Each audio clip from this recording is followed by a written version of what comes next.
What's up guys, my name's Colin.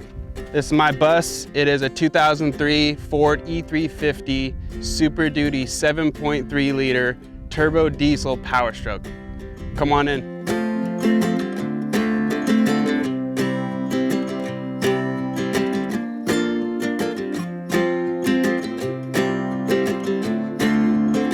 So this is the inside of the bus. It has 202,000 miles. I actually bought it from a couple up in LA that were trying to convert it. They're a little in over their heads and they actually had a job offer to go to Hawaii.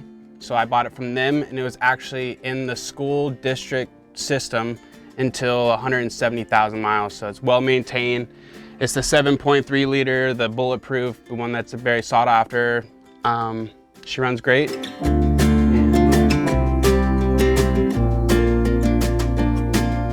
So this is the kitchen area. We have a 4.5 cubic foot Magic Chef fridge, which I really like. Glad that I went for the bigger size and not just the single door dorm style fridge. I opted to go for a bigger one.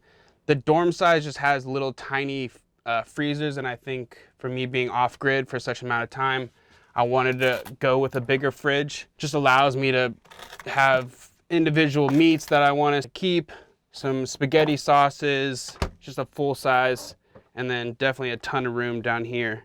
I have a pull down faucet. This is just a simple 15-inch bar sink. It's all run through my plumbing system, and a 5-foot butcher block that we got from Home Depot. All we did was just sand it and finished it off with mineral oil. Also up here, got the spice rack and then more food, and this is actually cargo netting that a lot of people use in the back of their SUV to keep their groceries around. And then underneath we have just a very simple 7-gallon gray water tank. The fire extinguisher, of course, which is necessary in anyone's build. Just some extra propane tanks as well, cleaning supplies, a little like drop down portable sink just to wash dishes outside, a little mini trash can. Also have some like cooking oils and just stuff down there. And then over here we built a little storage. This is mainly for trash bags, toiletries, any extra Ziploc bags.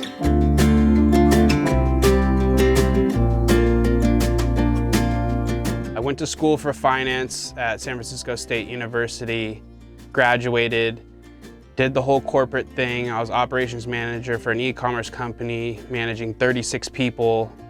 And there was a lot of benefits to the job, but just not a lot of me time and being outside. And so that was the big inspiration for me moving into a bus, was just the freedom to do what I want to, but also can go anywhere I want to. And the ultimate goal, I guess, for this is for me to travel the United States and kind of see the smaller towns and cities and look if I wanted to potentially buy a piece of land and then go ahead and build my future home on it.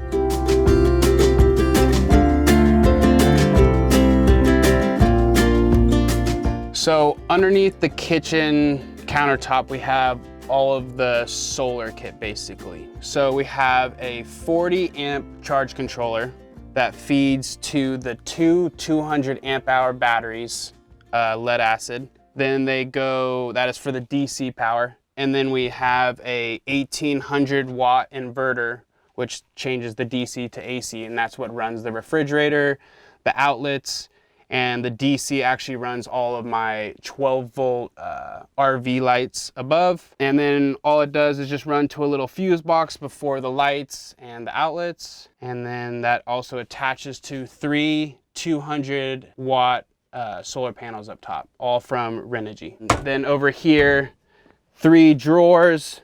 And then I keep my propane burner underneath, so it allows me to have access to this area when I'm not cooking. So just be able to set that up really quick and cook right away. It's just a 2-burner Coleman camping stove, and that's the kitchen area.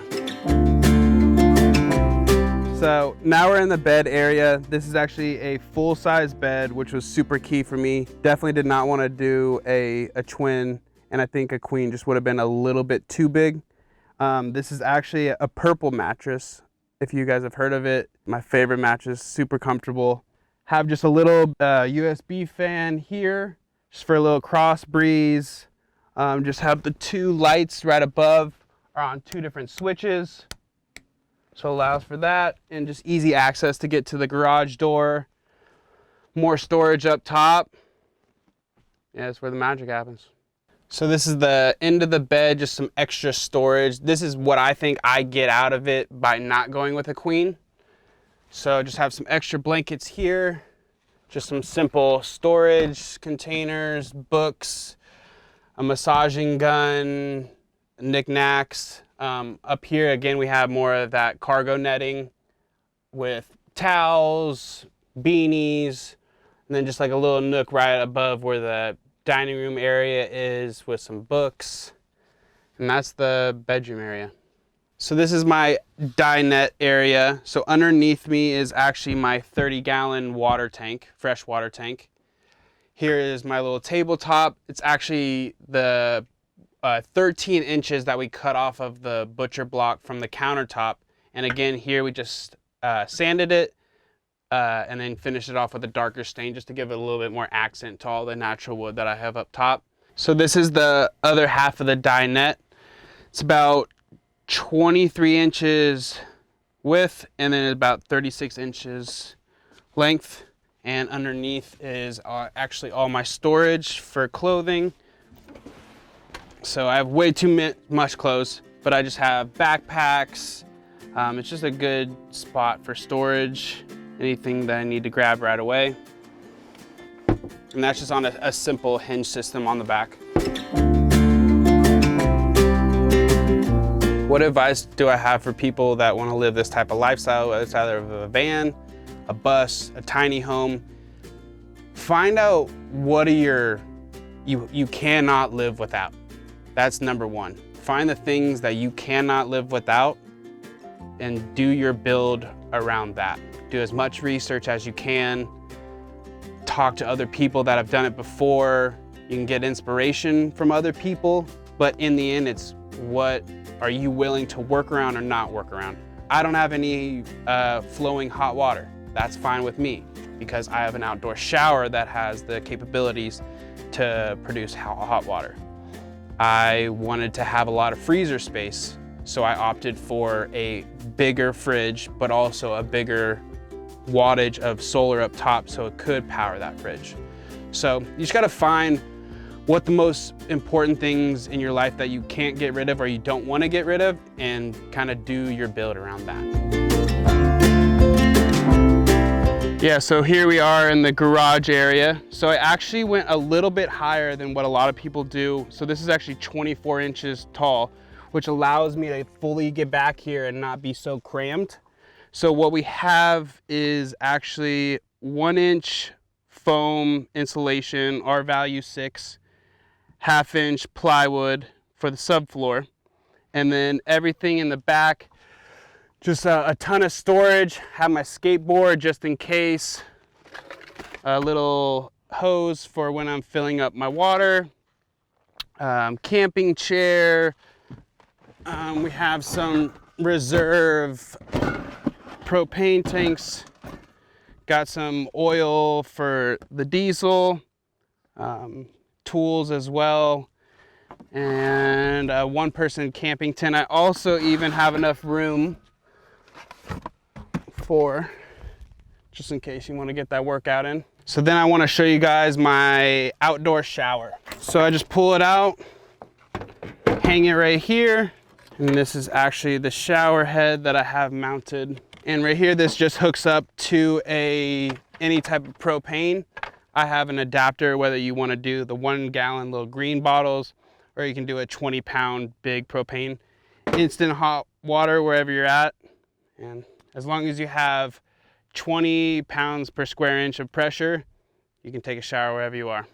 So now we're up top on the rooftop deck. So it's actually an 8x8 deck up here, perfect for yoga. I could cook up here. I mean, checking out the spots is one of my favorite spots about the bus. Also just have an extra tire. There was no room underneath the bus to actually put a spare. So I have that up here just with some ratchet straps and eyelets. So now we'll move on to the solar panels up here. So it's actually 3 200-watt Renogy solar panels, which powers my fridge, the lights, and I have way more than I need. So it's the 3 200 watts, which totals for 600, that go down to the 200 amp hour batteries. And that's what we got up here. Thank you for checking out my bus. If you guys want to follow along more, check out my YouTube or Instagram at Coastin' with Colin. Until then, keep coasting.